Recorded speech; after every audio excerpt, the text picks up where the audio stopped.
Aujourd'hui, jour de semaine, le parking du stade de foot de Gueugnon est désert. Cet homme va profiter du calme pour effectuer des mesures surprenantes sur ce lieu public.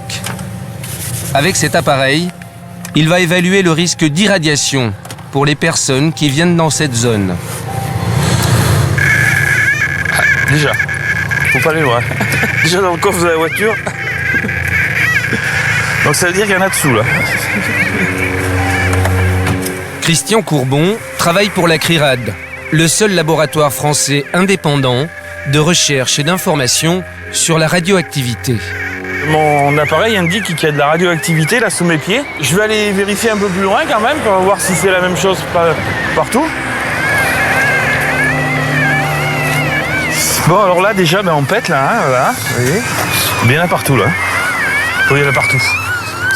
C'est une horreur. Partout, le compteur Gégère crépite, car les experts de la CRIRAD ont découvert que les sous-sols du parking regorgent de déchets radioactifs. Là-dessous, il y a entre 28 000 et 30 000 tonnes de résidus. Sous le parking, à 70 cm de profondeur. Le parking du stade de foot, mais aussi ses alentours, dissimule des milliers de tonnes de cailloux et de boue radioactive. On les appelle des stériles et des résidus. 4000. Par endroits, ils dégagent une radioactivité 60 fois plus forte que la radioactivité naturelle de la région. Elle se mesure en chocs par seconde. Là, je suis à 4000 chocs par seconde, sachant que dans le milieu naturel, on a 75 chocs ici, entre 50 et 75, quoi. Il n'y a aucun panneau, c'est en accès libre, donc nous sommes là, nous, déjà, librement. Voilà, c'est les berges, donc c'est ouvert aux pêcheurs, aux enfants. Tout le monde peut venir jouer là, quoi. À part que vous êtes assis sur beaucoup de radioactivité. Et encore, là, c'est juste l'irradiation. On peut penser que des enfants qui jouent là vont jouer avec cette terre-là et vont se contaminer de façon interne, quoi. Ils vont s'en mettre sous les ongles, ils vont sucer les doigts, voilà. Donc ici, il y a un danger d'irradiation et de contamination. Il y a les deux. L'irradiation, ce sont les doses reçues à proximité de la source radioactive.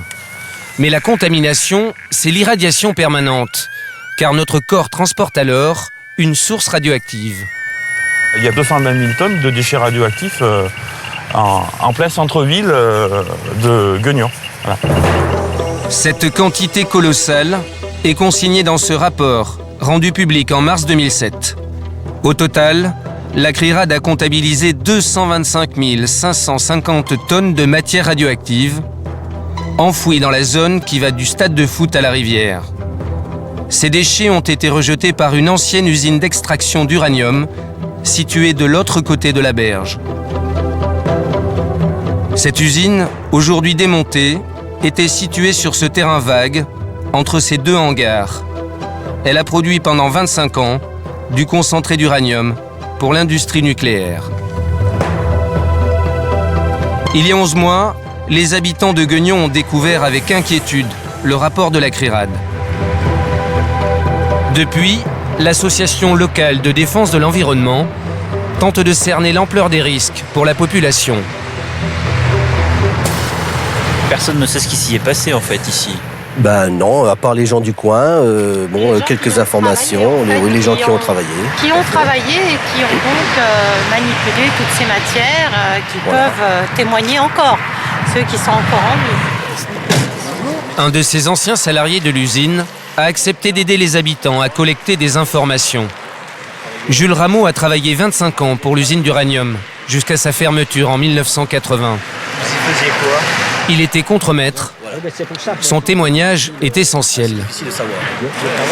L'uranium ici, ça venait en pierre, comme une carrière, et on concassait, on broyait. Et ensuite, on attaquait à l'acide sulfurique, voilà.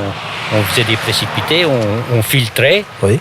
Et tout ce qui était sable et eau, on envoyait tout ça ici. Même où est le stade, là, les tribunes, ça a été remblayé avec du stérile uranifère. Et donc le stade, il a été fabriqué avec des stériles, sur la base de stériles. Pas tout, mais disons qu'il y a que les dernières tribunes, là, c'est sûr. Hein. Là-bas, non. D'accord, mais là c'est sûr. Là, c'est sûr, parce que c'est moi qui ai remblayé. Alors, je suis sûr que... C'est vous qui avez remblayé là? Ah oui, d'accord.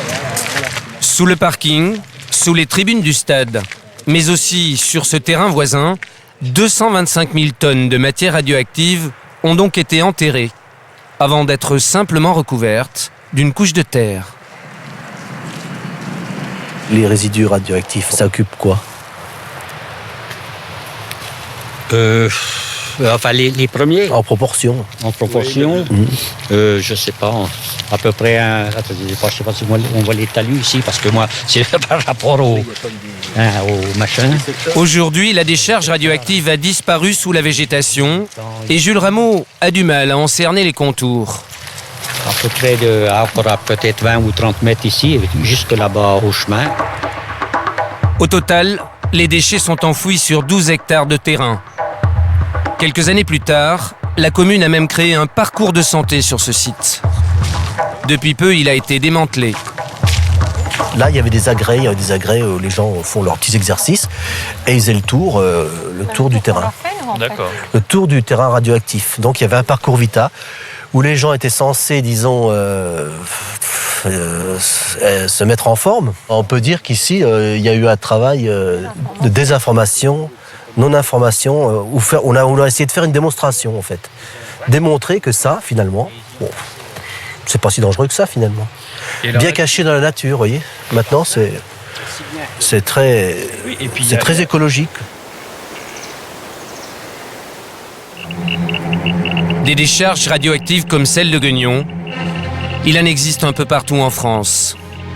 En Bourgogne, en Rhône-Alpes ou dans le Limousin, dans la moitié de nos régions, près de 300 millions de tonnes de matière radioactive sont dispersées dans les campagnes ou les villes françaises. Nous avons retrouvé des images inédites, tournées près de Limoges, en 1992, par un habitant de la région. On y découvre des camions chargés de résidus du traitement de l'uranium. Ils déversent ces boues radioactives dans une carrière abandonnée, sans autre précaution. Tous ces déchets ont été principalement abandonnés par le CEA, le Commissariat à l'énergie atomique, puis par la COGEMA, la Compagnie générale des matières nucléaires.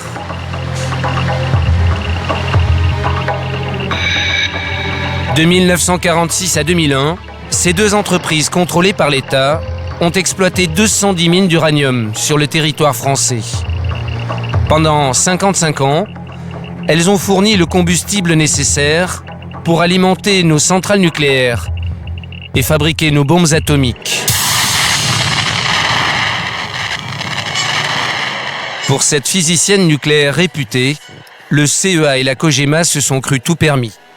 Ils travaillaient dans leur esprit pour la nation, puisqu'ils s'occupaient de la bombe, ils s'occupaient de faire le développement nucléaire. Et donc, clairement, ils étaient dépositaires du futur du pays. Et avec ça, ils arrivaient partout en roulant les mécaniques. Ils travaillaient pour la patrie, donc tout le monde devait s'incliner. Cet ingénieur spécialiste de la radioprotection a travaillé pour le Commissariat à l'énergie atomique. Il est pourtant critique. Le commissariat à l'énergie atomique puis l'industriel, ça a été des instruments au service de l'État. Donc l'État est aussi responsable. L'État est d'abord responsable de la santé de milliers de mineurs qui ont extrait, à ciel ouvert ou dans les entrailles de la Terre, le minerai d'uranium jusqu'au début des années 2000. Responsable aussi des conditions de travail des ouvriers qui ont transformé dans les usines ce minerai en poudre d'uranium. Dans le Cantal, jusqu'au milieu des années 80, une usine a produit la poudre d'uranium qui sert de combustible à nos centrales nucléaires. Jean-Jacques Mesure est soudeur. Il a travaillé dans l'usine de Saint-Pierre, au contact direct de l'uranate. Cette poudre jaune, ce concentré d'uranium. Il y en avait plus ou moins partout, c'était quand même assez volatile, donc nous quand on déposait des vieilles tuyauteries, n'importe quoi, il y en avait dessus. Et bien sûr, on n'avait pas de masque, on n'avait rien. Bon. Mais j'ai vu pire que ça. J'ai vu des trucs aussi que, des fois, on faisait le poste, on arrivait à 5h du matin, il y avait, comment dirais-je, un tapis où c'est que l'uranate, ils appelaient ça l'uranate, donc, qui arrivait dessus, ça s'est coulé, et à la sortie de ce tapis, ça s'était bouché. On arrivait, tout ça, ça déborde, ça déborde. Les gars, ils regardaient, il y avait un tas comme ça sur les passerelles. Et bien, comment on faisait? Et ça, c'était de l'uranium? Oui, c'était de l'uranium, de l'uranate, oui. Et qu'est-ce qui se passait? C'était un coup de lance à incendie, et puis terminé. C'était lavé, ça coulait à travers les passerelles, ça tombait par terre. À 150 km de là, en Haute-Vienne, une quarantaine de mines d'uranium ont été exploitées jusqu'au milieu des années 90. Pendant 14 ans, cet homme a travaillé dans l'une d'entre elles. Avant qu'il ne perde l'usage de la parole, la CRIRAD a recueilli son témoignage il y a 4 ans. Gilbert Mugnaud nous amène à l'entrée du puits qu'il empruntait tous les jours pour aller au fond de la mine. Où est-on exactement? On se trouve devant l'ancien puits de Fanny, siège de Fanny. J'ai passé 14 ans de ma vie. La mine a fermé en 1991. 5 ans plus tard, l'ancien mineur a développé un cancer du larynx. À 50 ans, il est toujours en vie. Ce n'est pas le cas de beaucoup de ses anciens collègues. Plus j'avance dans l'âge, 50 ans, on regarde derrière. Des cancers, il y en a partout. Mais j'ai remarqué que dans les anciens collègues, plus il va, c'est une hécatombe. 40, 42, 47, 46. Le dernier, c'est au mois de novembre, 47 ans. Pas mal.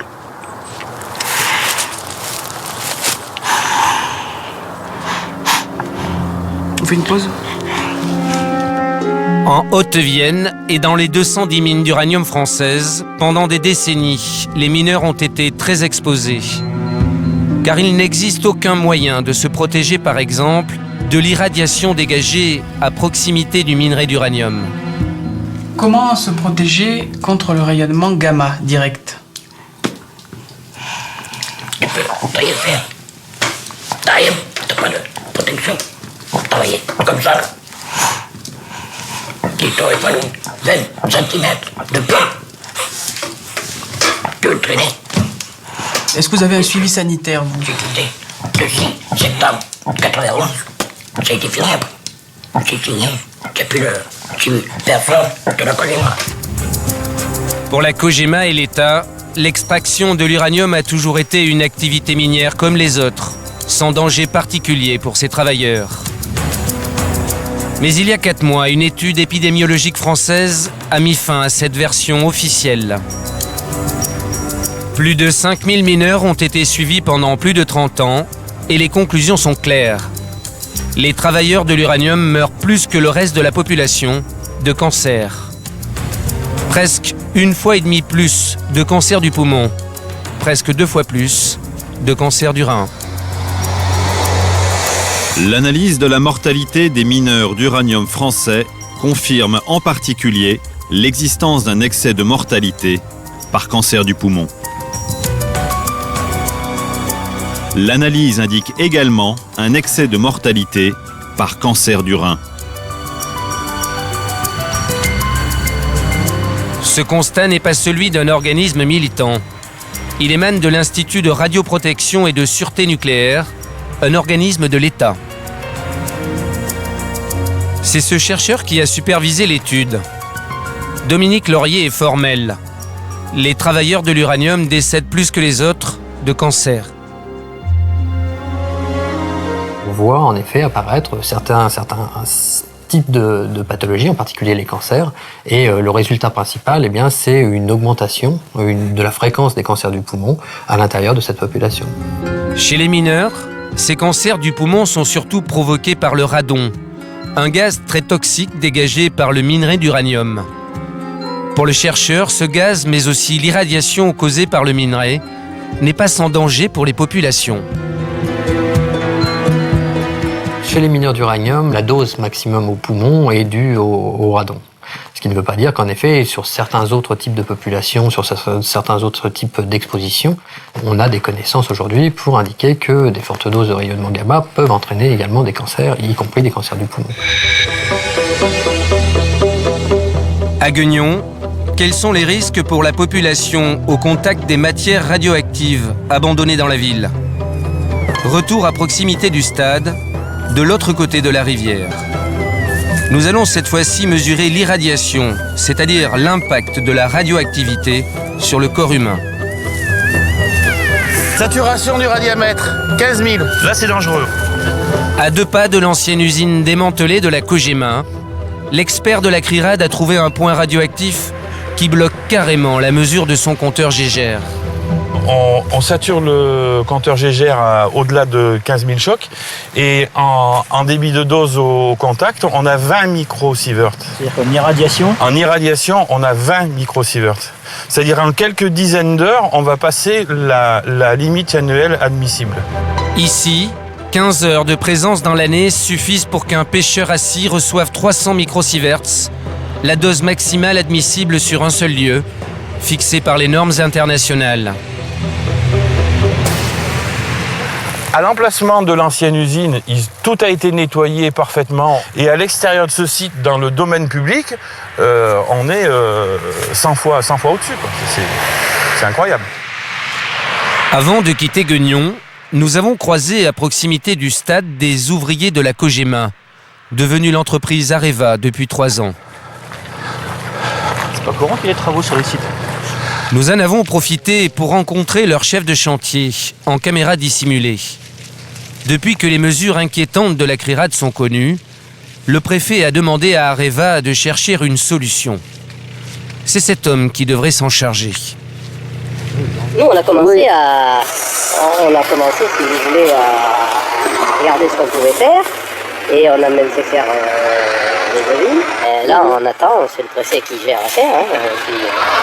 On attend les décisions qui pourraient être prises. C'est suivant ce qui sera décidé, on agira, quoi. D'accord. Là, vous savez que c'est un propriétaire. Là, vous êtes propriétaire jusqu'à la route? Jusqu'à la route, ouais. Donc, ce que je dis, moi, c'est qu'à la limite, on mettait la clôture à la route et basta. Mais bon, c'est vrai que, de notre côté, ça arrange bien la commune d'avoir ça. Pour garer les voitures. Alors, voilà. Quelques semaines après notre tournage, Areva se serait engagé à retirer les matières radioactives enfouies sous le parking du stade de Gueugnon. Mais un peu partout en France, des millions de tonnes de déchets radioactifs ont été dispersés et la population ignore trop souvent le danger.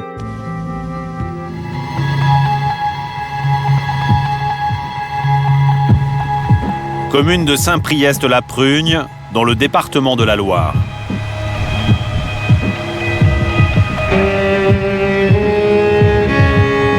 Dans la semaine, Arlette Mossan est tailleuse de pierre. Le week-end, elle sillonne depuis plus de 10 ans les routes de son département à la recherche d'une radioactivité pas du tout normale. 700, 800, on a 800 dans la voiture encore là. C'est énorme 800 dans la voiture. Le long de ces routes, des cailloux radioactifs sont nichés sous le goudron.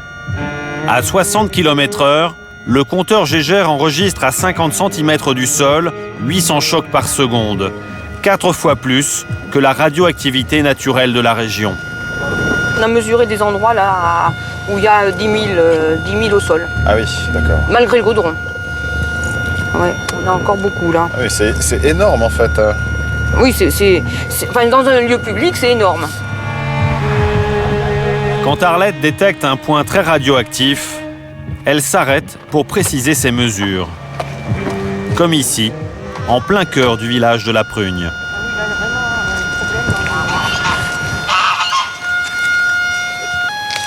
On a passé plus de 10 000 là. 11 000, 12 000. 12 plus 3, ça veut dire 12 000. Ah oui, donc c'est vraiment, là, c'est vraiment énorme là. Il y a une grosse pollution là. Ah oui, on passe tout de suite à, même à 13 000 là. 13 000 chocs par seconde, c'est 65 fois plus que la radioactivité habituelle dans la région. Et on est en plein village là. En plein dans le village, les gens passent, discutent. C'est vrai que c'est vraiment énorme là. La responsable de l'association écologique des Bois Noirs va faire part de sa nouvelle trouvaille au maire du village. 13 000. On vient de faire une mesure là près de la Bachasse. Donc avec l'appareil, on vient de trouver 13 plus 3, c'est-à-dire 13 000. Ah quand même. Oui. Depuis son élection en mars dernier, Éric Duret découvre l'ampleur de la contamination. On sait qu'aujourd'hui, la santé publique, la santé de l'individu peut être gênée. Il y a des nuisances au niveau de la santé. Bon, on peut quand même avoir des doutes pour nous et puis pour nos enfants aussi. Puis je souhaiterais que qu'Areva fasse le nécessaire pour nettoyer cette zone. Nettoyer la zone, c'est-à-dire la débarrasser des déchets radioactifs dispersés un peu partout dans la région. À quelques kilomètres de là, le CEA, puis l'entreprise Cogema, ont en effet exploité pendant 25 ans une mine d'uranium qui a généré des millions de tonnes de cailloux radioactifs, nommés stériles. Les stériles, ce sont ces pierres rejetées par cette machine et dont la teneur est trop faible en uranium pour l'industrie nucléaire. Mais elles sont toujours radioactives. Jusqu'en 1980, ce déchet inutile pour la Cogema a été une aubaine pour le département.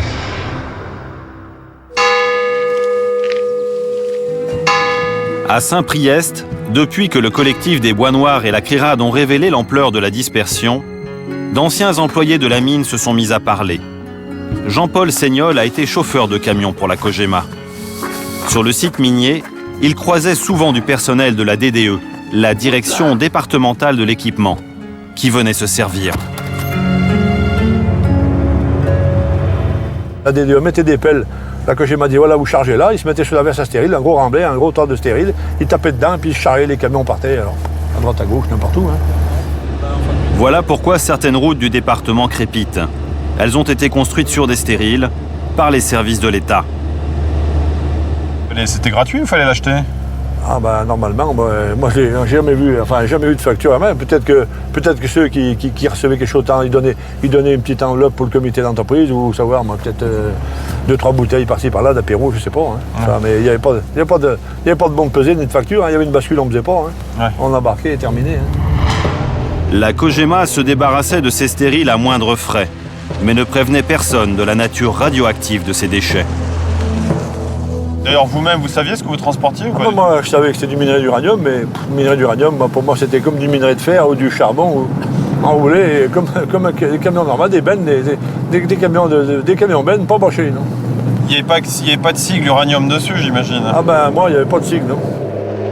Les services de l'État, mais aussi des particuliers, et même des entreprises se sont servis pendant 25 ans. Pire que les routes, des bâtiments ont en effet été construits sur des stériles. À Saint-Priest, c'est le cas du hangar de Patrick Chabrier. Là vous avez du stérile. Aujourd'hui, le responsable du laboratoire de la CRIRAD va confirmer qu'il est contaminé.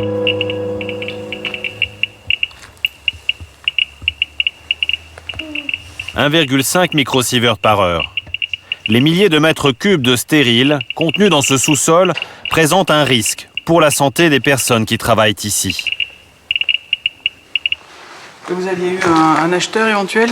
Oui, j'avais un acheteur éventuel, mais bon, il m'avait dit qu'il fallait que ça se mette aux normes. Et puis moi, comme je suis classé au fichier en mairie au niveau des terrains pollués, je ne peux pas le vendre tel qu'il est là.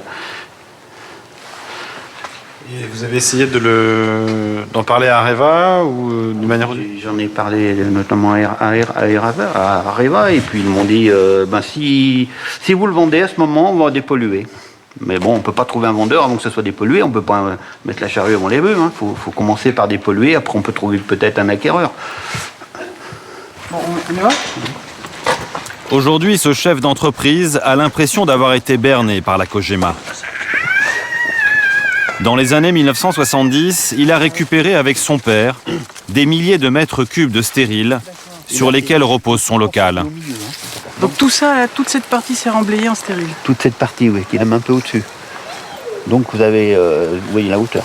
C'était une aubaine de trouver du remblai bon marché, quoi, pour remblayer le... Sinon, je me demande si ça aurait été possible de le faire autrement. De remblayer un truc comme ça. Mais Areva le vendait ou le donnait? Bon non, il le donnait à une époque et puis après il y a eu mais je sais peut-être pas. On avait peut-être après il fallait donner un petit quelque chose à la fin, mais bon, disons que c'était pas cher relativement pour du remblai, c'est vrai. Bon, si on avait su ça, on n'aurait pas été le chercher. Hein.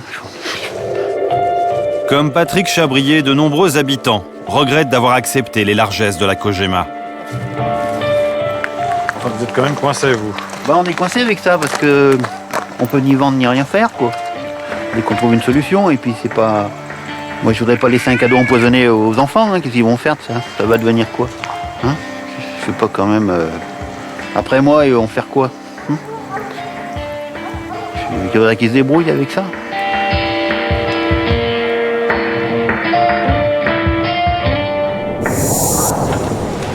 Après sa journée de recherche, Arlette Maussan va mettre à jour sa carte radioactive. Un nouveau point rouge pour un nouveau point contaminé. Un de plus parmi les 80 sites qu'elle a répertoriés en 10 ans. En décembre 2007, elle a envoyé ce relevé à l'administration. On leur a donné les résultats sous forme de tableau, ainsi qu'à la DRIR, à la sous-préfecture. On leur a donné tout ça au mois de décembre l'année dernière. Areva considère qu'il n'y a pas d'urgence et que les normes sont respectées. Voilà. Et nous, on considère qu'il y a quand même des valeurs qui sont très importantes par rapport à la valeur naturelle. Que pense la DRIR, le gendarme de l'environnement régional, de ces valeurs bien supérieures à la radioactivité naturelle? Nous sommes allés à Lyon, rencontrer le responsable de l'État pour la région Rhône-Alpes. Philippe Ledanvic est aussi délégué de l'autorité de la sûreté nucléaire, la police du nucléaire en France. Nous lui présentons la carte d'Arlette. Du site de Saint-Priest que vous connaissez sûrement mieux que moi. Donc, je suis même allé cet été, donc en vacances? Non, pour le travail, donc justement pour voir à quoi ça ressemblait. Et donc sur chacun de ces sites, donc des évaluations de risque ont été conduites de cette façon. Et selon que le risque est supérieur à un certain seuil ou pas, les remblais ont été enlevés ou pas. La réponse qui est apportée sur faut-il ou pas déblayer les remblais, c'est naturellement par rapport au seuil d'un demi-millisieverts qui est utilisé comme référence. 0,5 millisieverts, presque le double des 0,3 millisieverts sur un même lieu que recommande la Commission internationale de radioprotection. Une recommandation que la France est censée appliquer. Visiblement en Rhône-Alpes, la préfecture a fixé sa propre norme, bien au-dessus de ce seuil de tolérance. L'administration régionale chercherait-elle à sous-évaluer l'étendue des risques? Nous sommes allés dans l'Allier, un département voisin, lui aussi contaminé par les stériles de la mine de Saint-Priest-la-Prugne. Cette fois-ci, pour explorer le parking de ce club de ski de fond, l'ingénieur en physique nucléaire de la CRIRAD va prendre quelques précautions. Comme lui, Bruno Charéron nous demande de chausser des surbottes. Merci. Bon, je mets ça par-dessus mes chaussures. Et alors pourquoi on s'équipe comme ça sur un parking? Comme on va donner quelques coups de pioche pour voir un petit peu la différence quand on s'enfonce dans le sol, on va mettre des surbottes et des gants pour que s'il y a de la poussière d'uranium, on n'en ramène pas sur les mains ni sur les pieds. Plus de 4000 chocs. Là, je sature encore, plus de 5000 chocs. Donc là, il y a un objet, il y a un caillou qui émet plus de 5000 chocs au contact. Et donc, en grattant, on peut monter beaucoup plus. Et ce genre de caillou, en fait, il y en a absolument partout, sur ce parking, absolument partout, sur toute cette surface ici. Bruno Charéron va nous montrer ces cailloux à fleur de sol, qui contiennent ce fameux uranium de couleur jaune.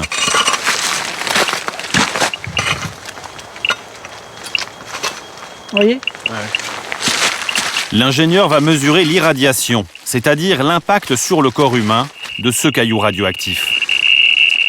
Donc là, on commence à atteindre des doses quand même relativement élevées, là, j'imagine. Là, on est à plus de 20 microsieverts par heure. C'est-à-dire que si on reste en proximité du caillou, pendant une demi-heure, on a déjà un risque qui n'est pas négligeable. Ici, les visiteurs s'exposent autant qu'un mineur au contact d'un filon d'uranium. Le patron du club de ski de fond est conscient du danger. Il est fréquenté en fait toute l'année, donc il y a constamment des gens qui viennent ici, que ce soit des jeunes, des groupes qui sont des scolaires, des centres de loisirs, et le personnel est, je dirais, exposé à un danger permanent. Pour les salariés comme pour les visiteurs, à certains endroits du parking, le risque d'irradiation est 120 fois supérieur à la radioactivité naturelle. Alors c'est dangereux, en tout cas ça présente des risques à long terme, on est dans le domaine des très faibles doses, mais ça présente des risques à long terme, parce que ces radiations invisibles ont une énergie quand même assez puissante, pour traverser d'ailleurs le métal du compteur, et dans notre corps, elles peuvent créer des lésions dans l'ADN. Donc heureusement, notre système immunitaire arrive à réparer une grande partie de ces lésions, mais pas toutes.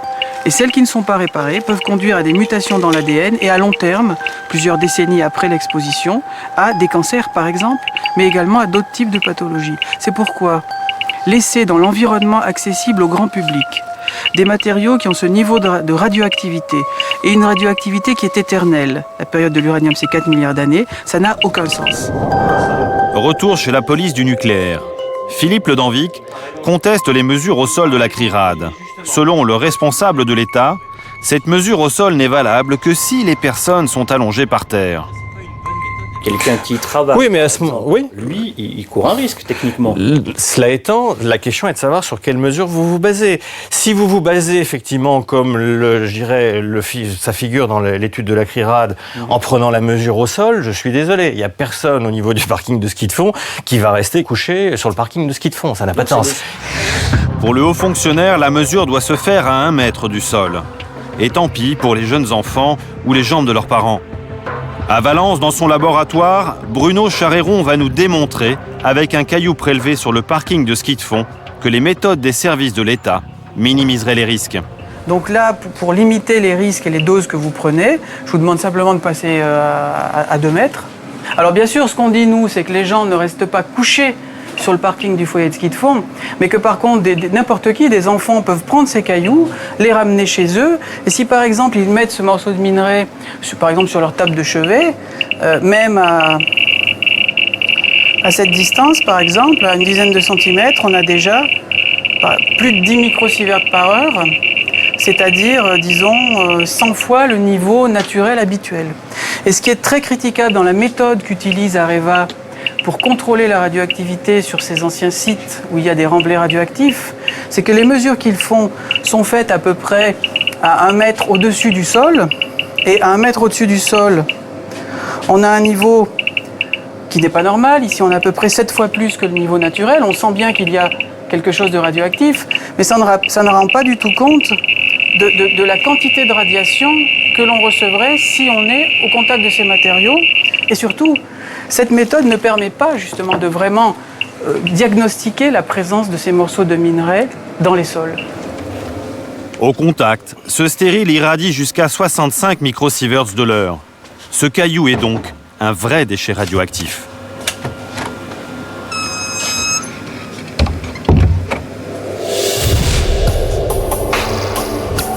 Officiellement, l'exploitation des mines a engendré 170 millions de tonnes de stériles.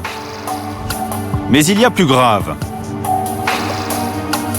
Nous voici dans le Cantal, à Saint-Pierre, un village en partie bâti sur un ancien site minier. Depuis 30 ans, cette jolie commune vallonnée repose sur 600 000 tonnes de résidus, ces bouts rouges issus du traitement chimique de l'uranium. En 1985, le site minier a fermé. En quelques années, il a été effacé du décor par des paysagistes spécialisés dans le réaménagement des anciennes mines. Cet habitant est le secrétaire de l'association qui tente de faire décontaminer son village. Il nous amène sur cet espace de loisirs qui repose sur des résidus. Là, nous sommes sur un terrain privé, propriétaire Areva. Bon, ce site, nous déjà, on est surpris qu'il ne soit pas clôturé, qu'il ne soit pas interdit au public. Et comme vous voyez, même, on attire le public en installant des bancs, en faisant tout en sorte qu'il soit agréable. Mais nous sommes sur un site privé où on a créé ce fameux espace Saint-Pierre. Nous nous dirigeons à présent vers l'ancienne usine qui traitait le minerai d'uranium. Et là, on arrive à l'emplacement de l'ancienne usine. Et sur cette parcelle qu'on voit en dessous de nous, que les ingénieurs de la CRIRAD ont trouvé du yellow cake carrément. Le yellow cake, c'est de l'uranium ultra concentré utilisé pour nos centrales nucléaires et nos bombes atomiques. Les paysagistes de la COGEMA ont oublié à Saint-Pierre ce concentré de radioactivité, à peine recouvert par 10 cm de terre. À Saint-Pierre, certains habitants sont très exposés. En bordure de l'ancienne mine, de l'autre côté du village, le maire a fait construire un lotissement d'une quinzaine de maisons où sont logés des employés municipaux. En 1997, Pascal et sa famille ont loué l'une des 3 villas construites juste au bord de l'ancien terrain minier. Donc c'était là que j'habitais. Ils l'ont quitté il y a 6 ans. J'ai fait confiance aux gens d'ici, quoi. Aux anciens maires, tout ça. J'ai fait confiance, je savais que, apparemment, le site était fermé, il n'y avait aucun souci, quoi. Je pensais qu'il n'y aurait pas de problème, pas de répercussions sur la santé et tout. Pascal connaissait le passé minier du village, mais elle n'avait jamais entendu parler de contamination. Puis, elle a découvert que sa maison était bourrée de radon, un gaz ultra radioactif que dégagent les résidus. Il s'avère que dans cette maison, il y en a un taux très élevé. Vous vous rappelez à peu près le taux qu'il y avait Dans la chambre, nous, où on dormait, le taux s'élève à 5000 becquerels par mètre cube, alors que la norme dans les habitations du Cantal est de 161 becquerels par mètre cube. Ah oui. C'est quand même c'est inquiétant, hein. Vous vous rendez compte? On a vécu de 97 à 2002 ici. J'ai quand même eu 2 enfants, donc de grossesse, des enfants. Les enfants, quand ils sont tout petits, quand ils sont en bas âge, ils jouent par terre, au sol, ils sont toujours sur leur tapis à jouer. Donc ils sont en contact avec ce radon, parce que le radon, c'est un gaz lourd qui reste quand même assez à ras du sol. Donc c'est quand même eux les premiers touchés par ce gaz. 5000 becquerels par mètre cube, 25 fois plus que la norme admissible fixée par la communauté européenne, qui recommande de ne pas dépasser 200 becquerels dans les habitations récentes. Ces 3 maisons sont les plus exposées. Nous avons voulu rencontrer leurs locataires. Aucun n'a souhaité nous parler. On va les préparer à manger. Attends. Depuis 5 ans, la famille Dumas s'est installée dans un autre village. Mais Pascal a voulu savoir si la santé de ses enfants avait pu être affectée. Voici ce que la direction départementale des affaires sanitaires et sociales du Cantal lui a répondu en avril 2007. S'agissant du risque lié au radon, une exposition régulière durant de nombreuses années à des concentrations excessives de ce gaz accroît le risque de développer un cancer du poumon.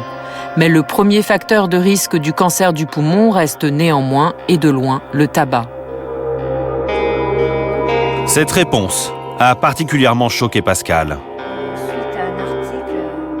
Ça m'a beaucoup interpellée tout ça, parce que mes enfants vont grandir. Si un jour ils me disent comme ça, oui maman, tu savais qu'il y avait dans l'habitation où on est né, où on a grandi, une forte concentration de radon, tu n'as rien fait, tu n'as pas cherché à savoir et tout. Je vais vachement culpabiliser. Je peux pas rester comme ça, les bras croisés, sans rien faire. C'est mes enfants. Puis moi, j'ai pas envie que mes enfants, quand ils auront l'âge de 30 ans, voire plus, qu'ils aient un souci de santé par rapport au radon. Dans la lettre, les autorités sanitaires s'étaient engagées à dépister toutes les maisons du village et à trouver des solutions pour les habitants exposés. 2 ans plus tard, rien n'a été fait. Mais à Saint-Pierre, elles ne savent peut-être plus par où commencer.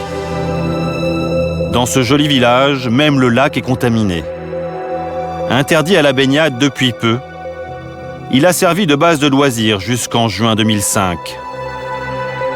Pourtant, Total Compagnie Minière, l'ancien exploitant de la mine, avait tenté de dissuader le maire de l'aménager en 1987.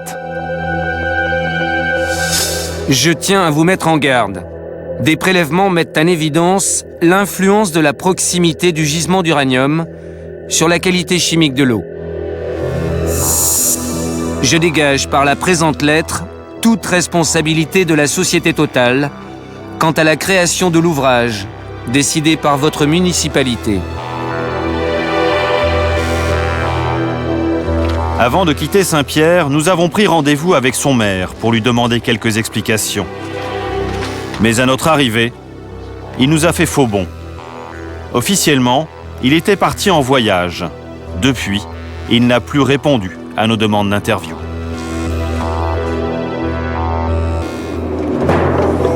Nous quittons l'Auvergne pour le Limousin, la région la plus polluée de France par les déchets des mines d'uranium. Cette fois-ci, ce ne sont plus des villages, mais une ville entière, Limoges et toute sa périphérie, qui a vécu sous la menace de la contamination. Pour les 240 000 personnes de cette capitale régionale, l'eau potable était chargée en éléments radioactifs et les habitants n'en ont jamais vraiment été informés. En 2004, la mairie de Limoges a commandé à la CRIRAD un rapport sur ses réserves d'eau potable. Ce rapport que nous nous sommes procuré n'a jamais été rendu public par la ville. Voici ce qu'il disait. Les apports en radionucléides au réseau présentent de sérieux problèmes de gestion pour le service des eaux de la ville de Limoges. La maire adjointe chargée de l'environnement a accepté de nous parler de ce dossier sensible. Aline Biardot a découvert la contamination de l'eau potable avec le rapport de la CRIRAD.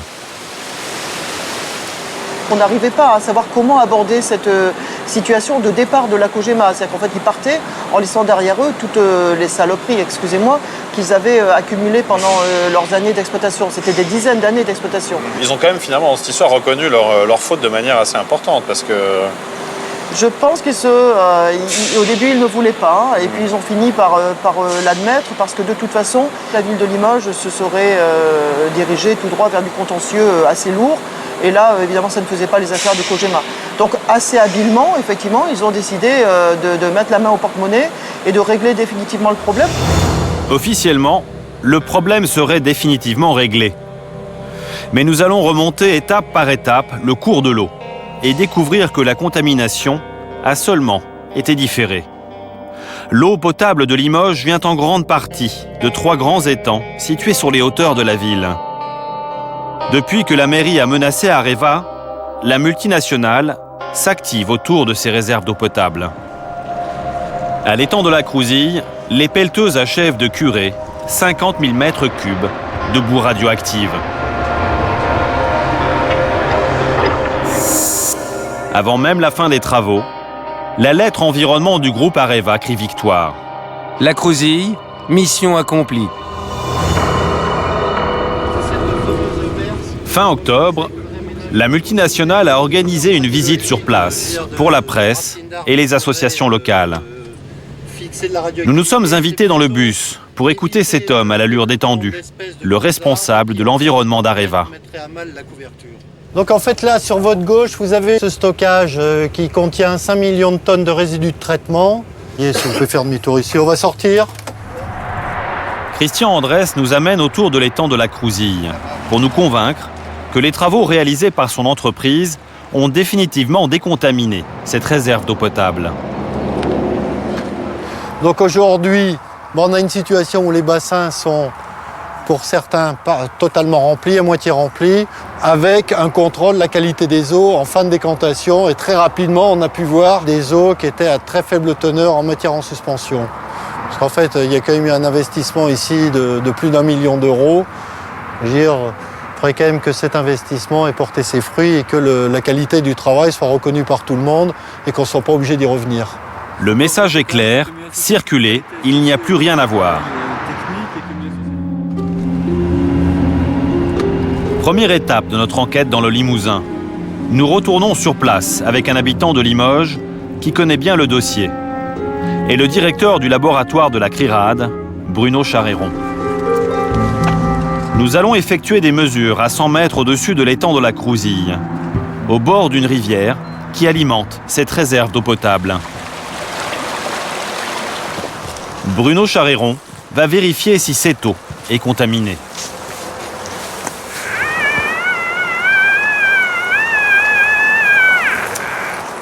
Ici, on a par exemple plus de 1000 chocs par seconde. C'est lié au fait que tout le milieu naturel, toute cette tourbière, toutes ces terres sont contaminées par l'uranium et le radium qui circulent dans l'eau. Donc cette eau qui est chargée en radioéléments se déverse directement dans l'étang de la Crouzille et c'est pour ça qu'il a été contaminé et qu'il va continuer à être contaminé. Pendant combien de temps ça va rester un déchet?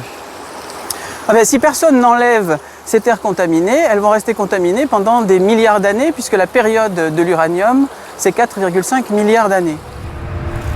Avant de quitter l'étang de la Crouzille, un ouvrier du chantier est venu nous mettre en garde. Donc restez pas dans le coin, parce qu'à mon avis, il y a la dame qui s'occupe de l'inspection des travaux qui va venir. Ouais, bon, ça va. Parce que les autres au bout du chantier vous ont vu. Restez pas dans le coin. La ville de Limoges a dépêché l'inspectrice du chantier pour nous interdire de filmer ce lieu, que nous avions pourtant filmé avec Areva auparavant. Bonjour. On vient de se faire réprimander par votre collègue. Je pense que c'est pas fini.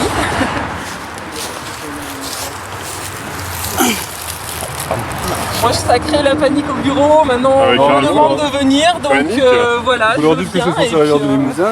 Au bout d'un moment, Sources et Rivières du Limousin. Source. Au bout d'un moment, il peut y avoir une façon de faire qui est de ne pas forcément être obligé de demander, faire des papiers en 4 exemplaires pour aller voir. Oui, c'est l'administration, malheureusement. Notre présence dérange.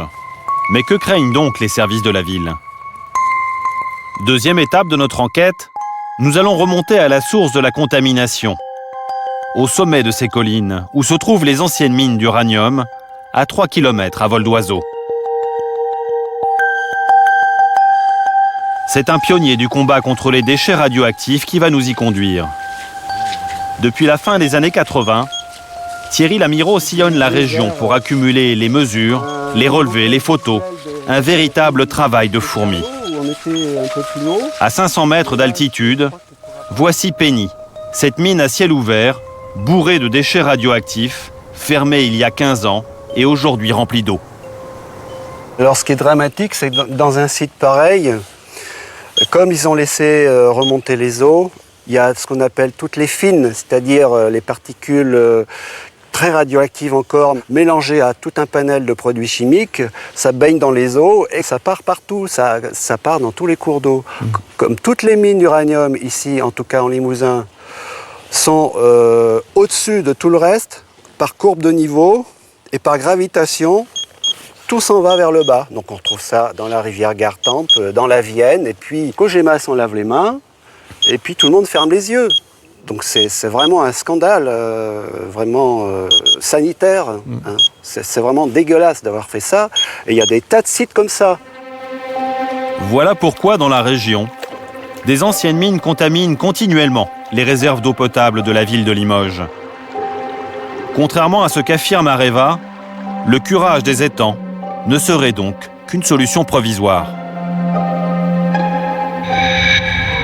C'est d'ailleurs ce que soulignait le rapport de la CRIRAD. Le laboratoire recommandait de détourner les rivières contaminées pour qu'elles n'alimentent plus les réserves d'eau potable. Il faut mettre l'acheminement vers les retenues d'eau réellement hors influence des anciens sites miniers. C'était l'une des 4 recommandations du rapport que la ville de Limoges n'a pas jugé utile d'appliquer. Nous sommes retournés voir la maire adjointe chargée de l'environnement. Notre dossier à nous, c'est les réservoirs d'eau potable. On n'est pas là pour régler le problème de la radioactivité sur l'ensemble du département ou de la division minière de la Crouzille. Nous, notre dossier, c'était l'eau potable. Une fois qu'on a eu trouvé l'arrangement pour notre approvisionnement d'eau potable, on n'avait pas de raison d'aller au-delà. Il reste en fait différentes sources de contamination qui continuent à polluer cet étang. Honnêtement, dès qu'on aura cette information, je vous assure qu'elle sera traitée au fond, parce qu'on n'a pas du tout l'intention de rire avec cette affaire-là. Pour nous, c'est une affaire sérieuse, une affaire de santé publique. La mairie semble découvrir que les vieilles mines contaminent toujours les eaux, malgré le curage réalisé par Areva. Et nous allons découvrir avec Thierry Lamireau que la multinationale serait aujourd'hui encore très désinvolte avec ses déchets. Sur les hauteurs de l'étang de la Crouzille, c'est ce cycliste qui va nous mettre par hasard sur la piste. Bonjour. Bonjour.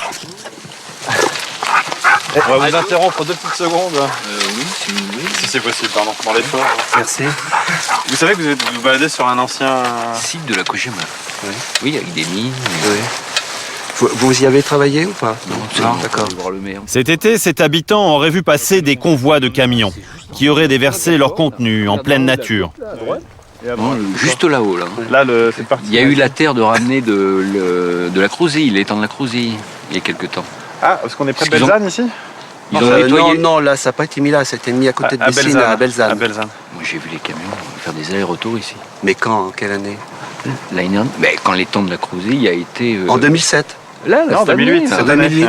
Il a été nettoyé, l'étang de la Crouzille. Donc vous avez vu des camions qui transportaient quoi? Les camions qui venaient aller-retour. La terre. Quoi? Vous allez voir là-haut le rajout de terre. Là-haut, là, sur la plateforme. D'accord. Selon ce témoin, il s'agirait des boues provenant du curage de l'étang de la Crouzille. Quelques centaines de mètres plus loin, nous tombons sur ces milliers de mètres cubes de vase abandonnés en pleine nature. Nous allons mesurer l'irradiation de cette terre encore humide avec un petit compteur Geiger. 0,5 microsieverts, c'est le double de la radioactivité naturelle dans le Limousin. Pourtant, c'est la loi. Depuis qu'elles ont été retirées de l'étang, les boues sont considérées comme des déchets radioactifs qui doivent être stockés à l'abri du public. C'est incroyable de voir ça, quoi. Donc ils sont tellement sûrs d'eux que voilà, ils se gênent pas. C'est là qu'on voit que vraiment il y a une puissance totale de la part de tout son fonctionnement du nucléaire en France. Thierry Lamiraud sait de quoi il parle.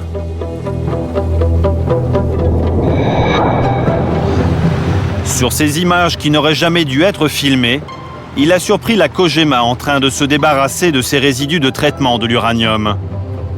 En 1992, pendant des semaines, des centaines de ces camions-bennes ont traversé des villages du Limousin sans aucune précaution. Direction l'ancienne mine à ciel ouvert de Belzane. Avec ses 1 500 000 tonnes de déchets radioactifs, ce site devrait être classé en installation nucléaire de base. Pourtant, l'ancienne mine est aujourd'hui devenue un site modèle, une vitrine que le responsable de l'environnement d'Areva n'hésite pas à promouvoir auprès de la presse et des associations locales.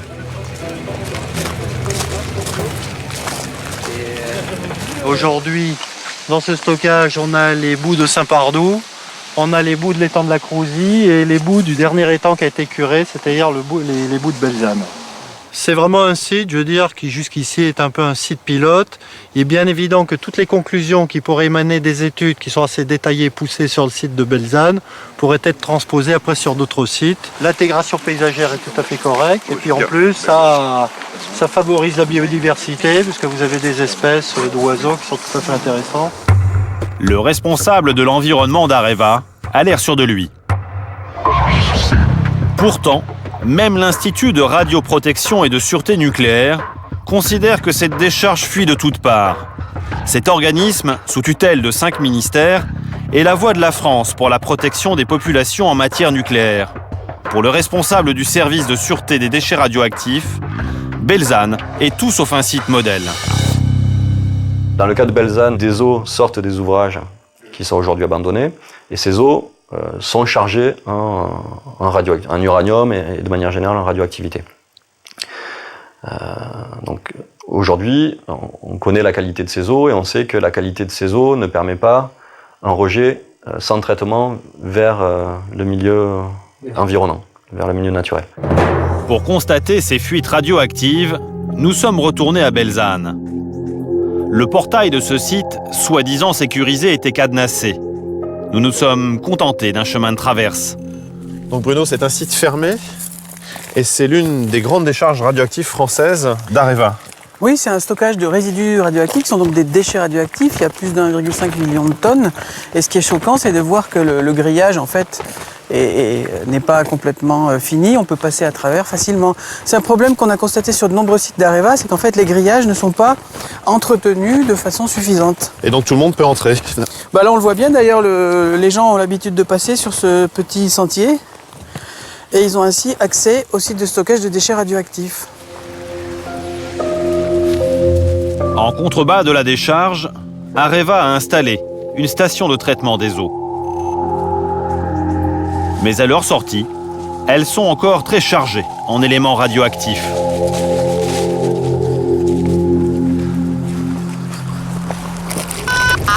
Ben là, ça pète tout de suite. Hein. On est à 2000, Ouh là là. rien qu'à 1 mètre du sol déjà. Parce qu'en fait, ici, on est dans une zone de dépôt. C'est-à-dire que l'uranium et le radium qui sont véhiculés par l'eau, ensuite, quand ça déborde, se déposent dans la terre. On a quand même 2000 chocs secondes à 1 mètre, c'est énorme. Au contact du sol, là, on a même plus de 3000 chocs secondes. Les herbes, la terre, dans cette prairie, les eaux ont tout contaminé.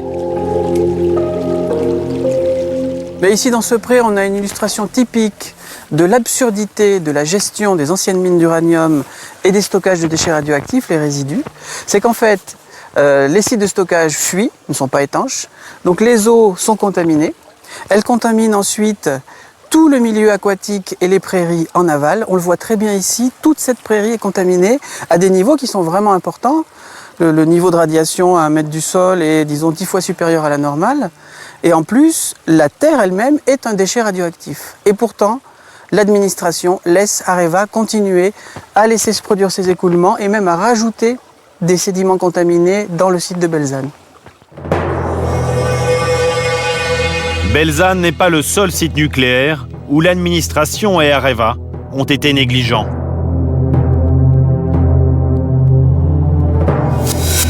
À Saint-Priest-la-Prugne, en Rhône-Alpes, on a aussi stocké des résidus.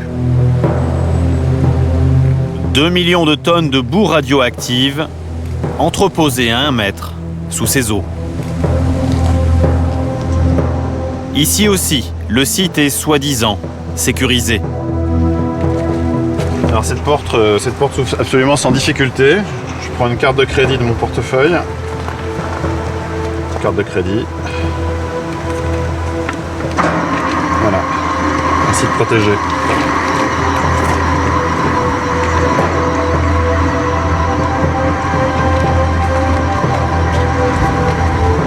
Dans le pays, tout le monde connaît la combine. Pour la jeunesse du coin, ce site nucléaire isolé permet parfois d'organiser des rave-parties. Le week-end, leurs parents viennent y pêcher, en toute tranquillité.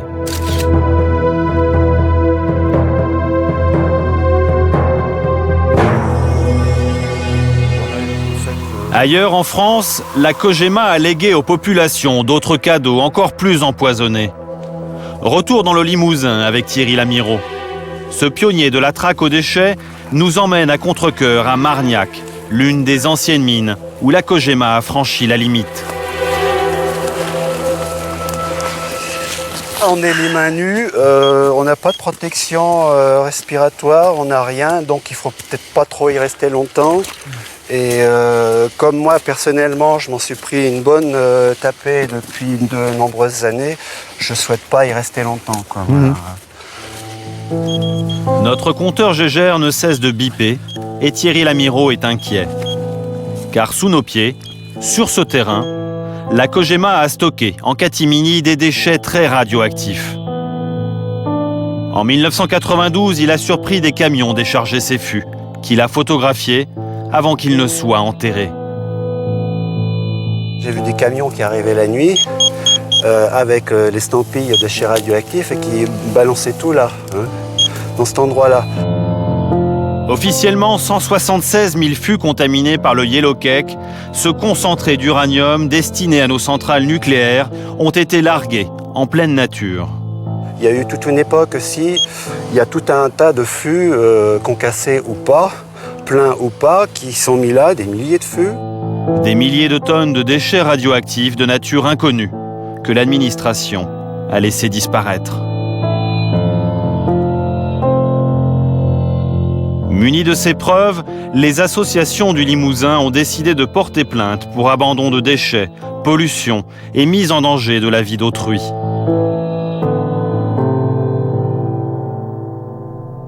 COJEMA devant le tribunal correctionnel de Limoges pour abandon de déchets radioactifs pendant les 50 ans où elle a exploité les mines du Limousin.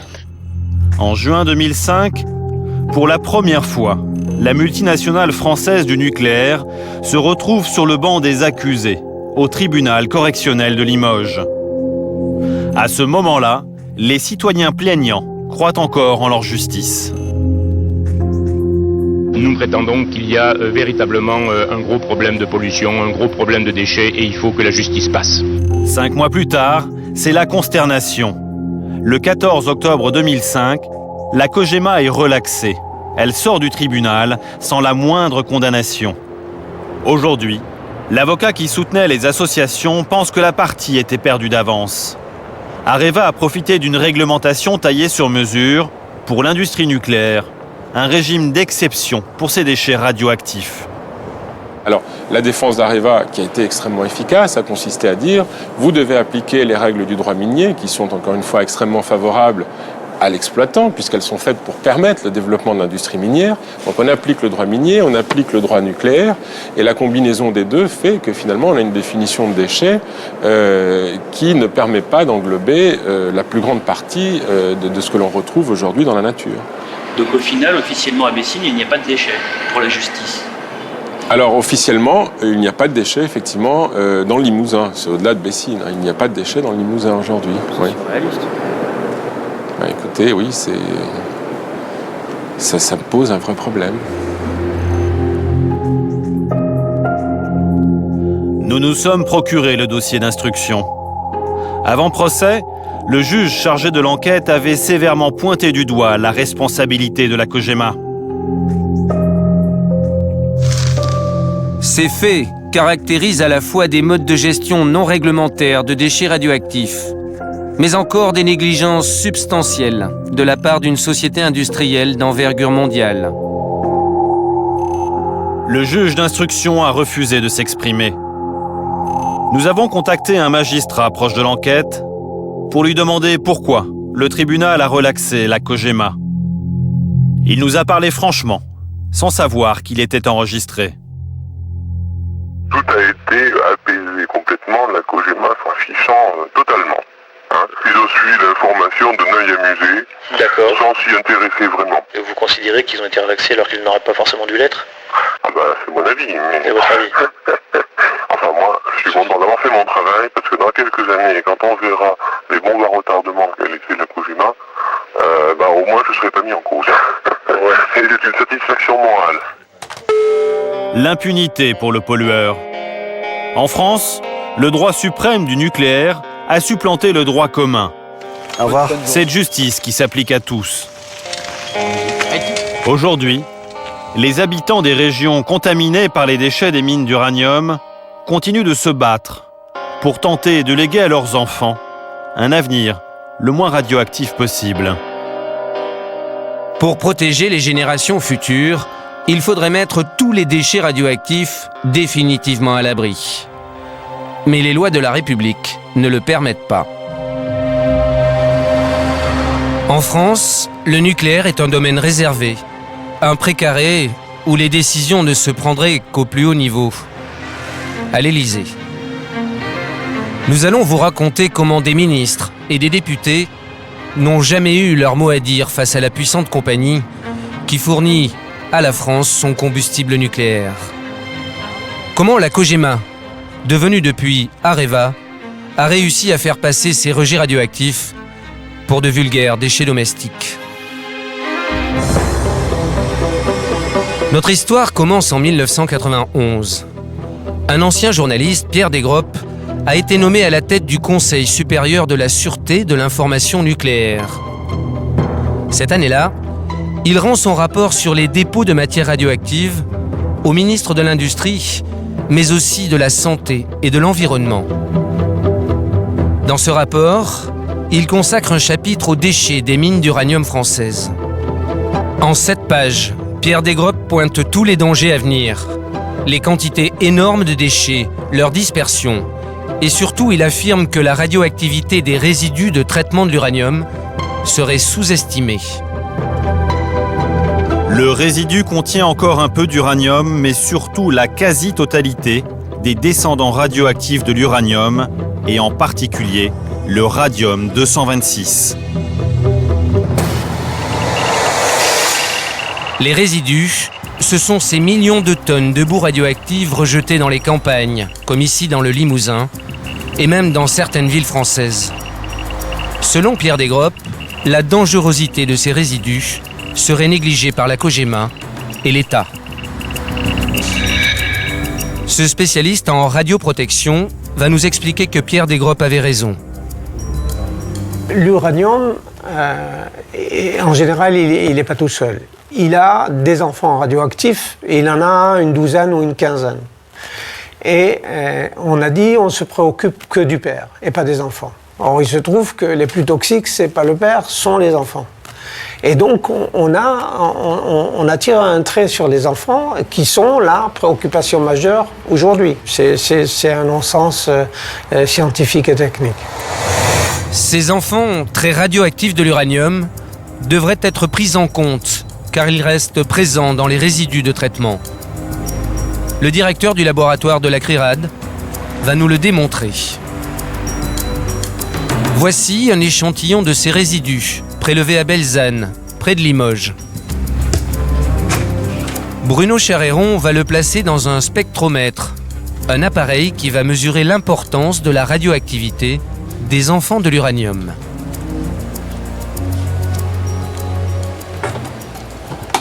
Ce pic très intense, il est lié au radium-226. L'activité est très importante de cet échantillon, alors que ce tout petit pic ici est lié à l'uranium. Il est beaucoup moins intense, il y en a plus beaucoup, et c'est logique puisque c'est du résidu d'extraction de l'uranium. L'uranium a été extrait. Ce résidu, sa dangerosité est fortement sous-estimée parce que la réglementation, pour faire court, demande de ne prendre en considération que la radioactivité liée à l'uranium, en oubliant finalement la radioactivité qui est beaucoup plus forte, beaucoup plus forte, et qui est liée à ses descendants, le radium-226, le radon, le polonium, le thorium-230, etc. Il y a 18 ans déjà, Pierre Desgroppes avait tiré la sonnette d'alarme. Son rapport est tombé dans les oubliettes des ministères. Pourquoi la réglementation française fait-elle toujours l'impasse sur la réelle radioactivité des résidus? La réponse se trouve à l'Assemblée. En 1991, 6 mois après le rapport Desgroppes, la première grande loi sur la gestion des déchets radioactifs est votée à l'unanimité. Cet homme en est l'auteur. Malgré les mises en garde, la loi Bataille a fait l'impasse sur les déchets radioactifs des mines d'uranium. Pourtant, depuis 20 ans, ce député socialiste participe à la fabrication de toutes les lois sur le nucléaire. Il est censé connaître la question sur le bout des doigts. Est-ce que cette réglementation ne pose pas question? J'ai pas en tête, par cœur, les termes de la loi. Si l'on prend un résidu des mines d'uranium et qu'on le pose sur un spectrogramme, on va s'apercevoir que l'activité radioactive de l'uranium est assez faible, mais que sur le spectre, le thorium et le radium, par contre, on voit une radioactivité importante. Mais je ne suis pas convaincu que ça ne soit pas pris en compte. Je vous l'assure. Je ne peux pas vous donner là maintenant de réponse précise, mais c'est à vérifier. Nous avons vérifié. Aucun article de cette loi ne prend en compte la dangerosité des résidus. Et le député n'a manifestement pas compris le problème. Quand on imagine que c'est un minerai dont on a extrait l'uranium, il ne doit pas rester grand-chose. Le thorium, le radium, tout ça. Mais les enfants de l'uranium. Oui. Plus toxique que l'uranium. Oui. Oui. L'importance de la radioactivité des déchets des mines d'uranium aurait-elle échappé à Christian Bataille? À l'Assemblée, une ancienne députée du même camp politique a pourtant tout tenté pour changer la réglementation. En 1997, Michel Rivasi entre dans l'hémicycle. La COGEMA retraite sur son site de la Hague des comptes. La nouvelle députée connaît parfaitement le dossier, car elle a participé 11 ans plus tôt à la création du laboratoire indépendant de la CRIRAD. Michel Rivasi va donc proposer de faire un nouveau rapport sur les déchets radioactifs. Et pour cela, il lui faut intégrer l'Office parlementaire des choix scientifiques, chargé de ces questions à l'Assemblée. À l'Office parlementaire, j'ai demandé à être saisi sur ce dossier de la gestion des déchets radioactifs. Et puis on m'a dit non, il y a le député Bataille, le député Ledéo qui s'en occupent depuis des années, ils sont compétents dans ce domaine, non, occupe-toi de la bioéthique. Alors non, je n'ai pas accepté et je me suis bagarrée. Il a fallu que j'aille voir Laurent Fabius, il a fallu que je me bagarre vis-à-vis de certains députés du Parti Socialiste et j'ai fini par l'obtenir. C'est donc contre son propre camp politique que Michel Rivasi se bagarre. Je vous remercie au nom de l'Office parlementaire d'évaluation des choix scientifiques et technologiques. En mars 2000, après 6 mois d'enquête, lorsqu'elle présente son rapport à l'Office parlementaire, une nouvelle surprise l'attend. Mais avec des interventions. D'habitude, tous les rapports, bon, ça se discute, il y a des amendements qui sont apportés, etc. Tandis que là, on m'a dit non, ton rapport, on ne l'accepte pas. Alors que je n'avais pas pris de position pour ou contre le nucléaire. Pour moi, quelle que soit la position qu'on a, moi, je pense qu'il faut bien gérer les déchets radioactifs. Si vous voulez, il n'y a pas de discussion objective au niveau des députés présents, que c'est à un haut niveau que ça se décide et que nous, on doit tout avaliser. 9 ans après le rapport des Gropp, le rapport Rivasi est à son tour enterré. La réglementation ne changera pas. La radioactivité des résidus reste sous-évaluée. Sur les 210 sites d'uranium qui ont été exploités, la loi impose tout de même à Areva de contrôler les risques pour les populations. Mais le fait-elle vraiment? Pour s'en assurer, nous sommes allés près de Limoges, rencontrer le laboratoire qui réalise la plupart des contrôles. En arrivant sur place, surprise, l'adresse correspond au siège d'Areva Environnement. Nous avions pourtant pris rendez-vous avec un laboratoire officiellement indépendant. Nous allons découvrir que ce laboratoire, Algad, a longtemps appartenu à la COGEMA. Algad est issu des équipes du commissariat à l'énergie atomique qui était en charge de la surveillance radiologique des mines d'uranium depuis, on va dire, le démarrage des mines d'uranium en France dans les années 50. En 1993, nous avons été filialisés par COGEMA, puisque nous étions une filiale de la branche mine de la COGEMA. Et en 2003, nous avons été rattachés à un groupe de laboratoires lyonnais. Jusqu'en 2003, ce laboratoire qui mesure la dangerosité des déchets radioactifs appartenait donc aux propriétaires des mines d'uranium. Mais alors, que valent les mesures de surveillance réalisées par Algad sur les sites d'Areva? Retour dans le Cantal, à Saint-Pierre, ce village construit sur 600 000 tonnes de résidus radioactifs.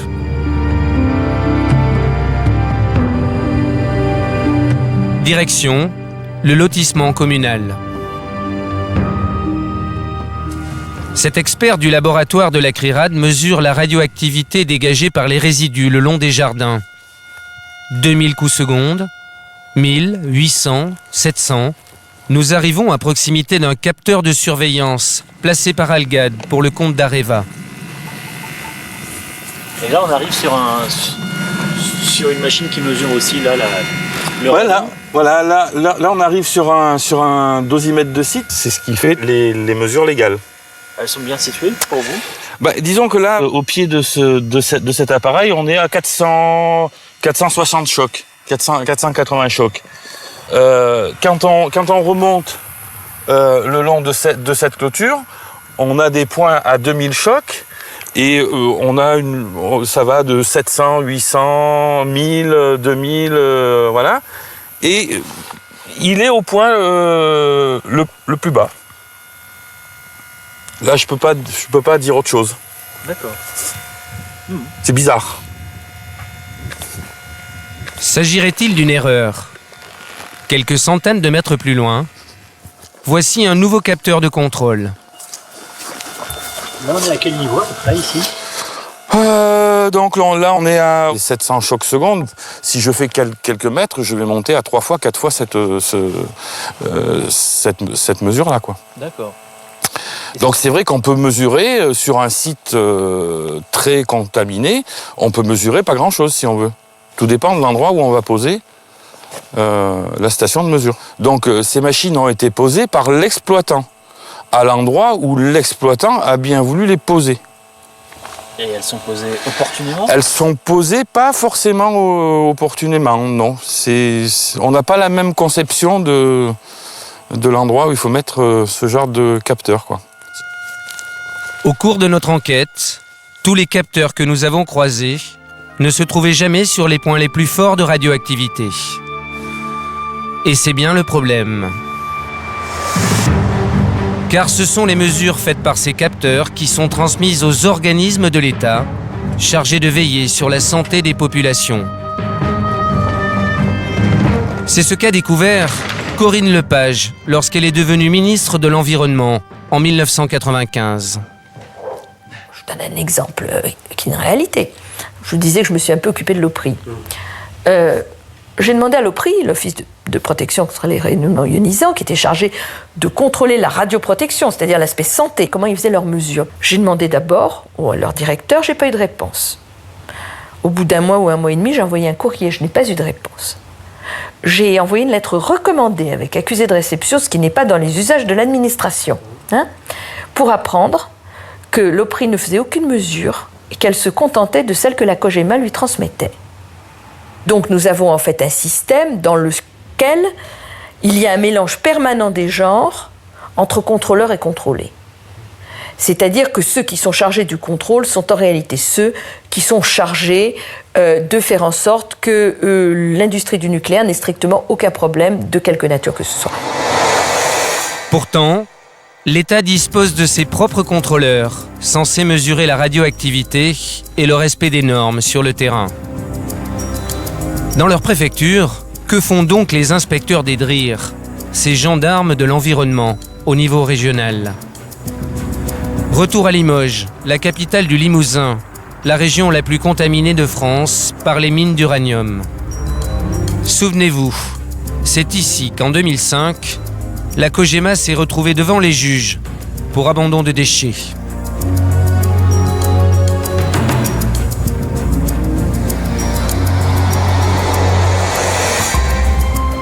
L'association Sources et Rivières avait porté plainte. Sur les contrôles qu'effectuait l'État sur l'industriel. Son directeur juridique avait cherché à se procurer les contrôles effectués par les inspecteurs de la DRIR depuis 10 ans.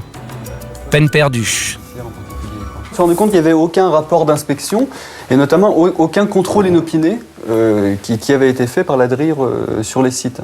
Donc en fait, la conclusion, c'est qu'il n'y avait jamais eu aucun contrôle. La conclusion, c'est qu'il y avait eu une réception des informations envoyées par Areva, c'est-à-dire un suivi de l'autocontrôle Areva, mais une confiance telle dans l'entreprise publique qui était une connivence telle que la DRIR n'a jamais d'elle-même décidé de faire des contrôles inopinés sur certains sites.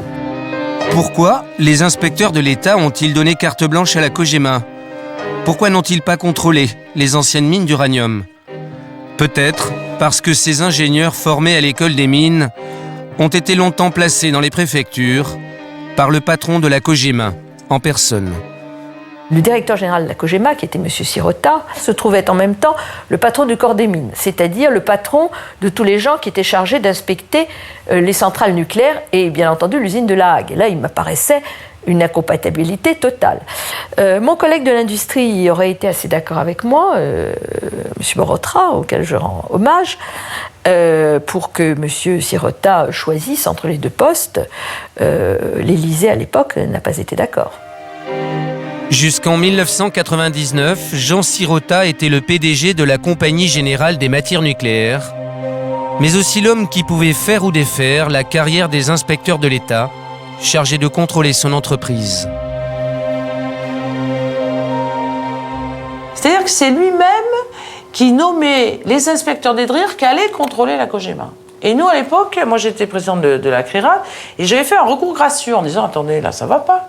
Ce monsieur Sirota, il est jugé parti. Il va nommer les inspecteurs qui vont le contrôler, mais on est où là? On est où? Dans l'Union soviétique ou on est en France? On est dans une dictature ou on est dans une démocratie? Nous avons contacté Jean Sirota. Il a refusé de s'exprimer sur ce sujet.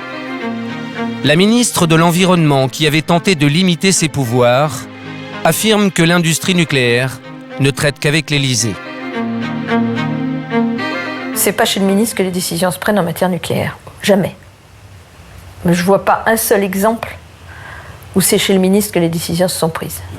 Ça se décide d'abord au sein du lobby nucléaire, qui, je suppose, propose au président de la République. Je ne sais pas comment ça se passe, mais enfin, je suppose que c'est quelque chose comme ça. Et c'est au niveau du président de la République que les grands choix se font. Il ne faut pas rigoler, c'est pas au niveau des ministres. Au printemps 97, quand Corinne Lepage quitte son fauteuil de ministre, une écologiste pure et dure va la remplacer. Mais il lui faudra aussi s'incliner. Dominique Voynet n'était pas disponible pour en parler, mais nous avons retrouvé le conseiller de la ministre de l'Environnement jusqu'en 2001. En arrivant au gouvernement, Roland Lagarde et sa ministre verte connaissent bien le problème des déchets des mines d'uranium. Ils vont tenter de faire passer les fameux résidus dans des installations nucléaires de base, des INB, des sites sécurisés comme les centrales nucléaires. Les sites, vous savez, de stockage par exemple, ils auraient dû tous basculer en installation nucléaire de base. Alors ça, c'est toute la question, voilà. Ça, c'est toute la question. Et alors pourquoi, par exemple, cette question n'est pas... Parce qu'à chaque fois qu'on a essayé, alors pour le coup, de l'aborder en disant il faut considérer que tout ça c'est des INB et les traiter comme des INB, eh bien on n'a jamais, on a perdu dans toutes les interministérielles. Donc à partir de là, quand vous êtes mis, vous avez quoi la possibilité de démissionner en disant je claque la porte parce que c'est intolérable, ou de faire avec. Et si vous avez d'autres sujets que vous considérez qu'il faut faire avancer, claquer la porte c'est la mauvaise solution. Donc voilà quoi, c'est les contraintes d'exercice du pouvoir. Il y a 18 ans, Pierre Desgroppes avait insisté sur la nécessité de mettre les 50 millions de tonnes de résidus radioactifs à l'abri. Il devrait être soumis à la législation des installations classées, et même dans certains cas, à celle des installations nucléaires de base.